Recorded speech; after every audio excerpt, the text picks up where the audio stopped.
Okay, number 4. Two sides of a triangle measure 3 and 5 centimeters respectively, and the altitude to the third side measure 2.5 centimeters. Find the circumference of the circle circumscribing this triangle. Bali, may circle, tapos may triangle sa loob.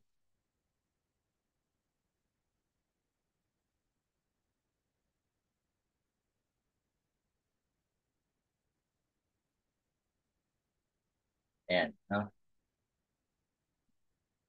Um, yung dalawang side daw, 3. So, ito kunyari yung 3. Ito kunwari yung 5. Tapos yung altitude to the third side. So pag sinabing altitude to the third side is yun yung perpendicular distance ng third side from the opposite vertex. Bali, ito yung third side, ito yung vertex. So mag-drawing ka lang ng perpendicular. So yan ay 2.5. So tinatanong sa atin, what is the circumference of the circle circumscribing this triangle? So kung babalikan natin yung plane geometry, kapag yung triangle nasa loob ng circle, meron silang relationship, no? Ang relationship nun directly is yung area ng triangle ay equal sa ABC over 4R. Okay? Yung ABC, yung sides ng triangle, tapos yung R is yung radius ng circumscribing circle. Okay? Ayun, no? So, that's the idea. Okay? And then yung A na to, area ng triangle na nasa loob. Okay? So, now, bali lumalabas sa problem na to, meron ka ng A, tapos meron ka ng B. Okay? Tapos, ang wala na lang is yung C, yung third side, no? So, yung third side, ito yung third side eh. Okay? So, para ma-compute yan, pwede nating hatiin yung triangle, yung side na to sa dalawa. Ito, tsaka ito. Okay? So, hahatiin ko ng ganyan kasi I believe mako-compute ito using this triangle. No, dahil right triangle yan, kasi nga 90 to, no? So, we can use Pythagorean theorem. Tama ba?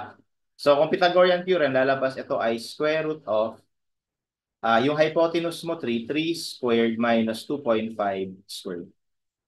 Ayun yung length nitong kaliwa. Yung length ng kanan, ganun din.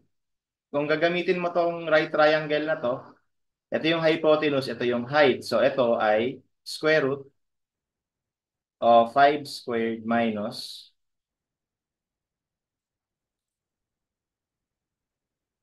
2.5 squared. Okay, so therefore, meron ka ng value ng C. Okay, so kumpitin natin. Square root of 3 squared minus 2.5 squared plus square root of 5 squared minus 2.5 squared.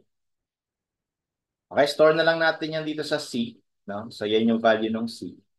Okay, and then from there, mako-compute natin yung itong ABC, no? Tapos itong area ng triangle, mako-compute na rin natin. No? Bakit? Kasi di ba yung area ng triangle, pinaka-basic niyan is 1/2 base times height. Wherein, yung base natin lalabas is yung C. Itong C na to. Tapos yung height mo, itong 2.5. Okay? So meron ka na ng area ng triangle, meron ka na nitong tatlo. So therefore, mako-compute mo yung radius. At di ba pag nakuha mo yung radius, mako-compute mo na yung circumference. Okay? So ganun lang. So, ganito na lang natin. R is equal to ABC over 4 times area ng triangles. Yung iba, ito yung kabisado. Yung iba, ito yung formula na kinakabisado. Pero same lang yan, no? Anyway, so we have A, 3, B, 5, C, yung nilagay ko sa C, over 4 times, area ng triangle is 1/2, base natin ay C, tas yung height natin is 2.5. Okay? So lalabas na radius ng triangle ay 3. Okay? At dahil meron ka ng radius ng triangle, we can now calculate the circumference. So yung circumference ng circle ay 2 pi r.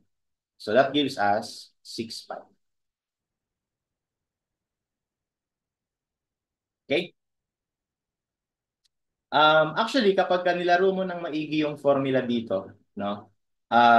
Hindi mo na actually kailangan i-solve si C eh, no? Tingnan mo maigi, no? So, dito na lang sa baba.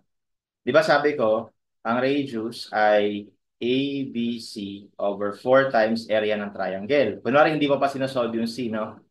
O di ABC. Ano ba yung area ng triangle? Sabi natin, 1/2, yung base ay C, yung height is yung 2.5. So, meron tayo ng height. Ito yun.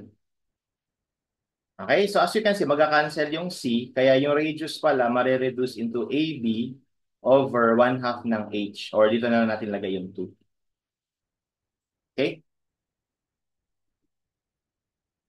Ayan, no? Sorry, may kulang. Hindi ko pala ito nalagyan ng 4. May 4 pala dito. So, 4 times, ayan. So, actually, ano pala to? Hindi pala 4 divided by 2. So, nandito pala yung 2. Ayan. So, kung gagamitin mo lang yan, o di ano lang pala yan, 3 times 5 over 2 times 2.5. Kaya lumabas din 3. No? Okay, so pwede rin ganun.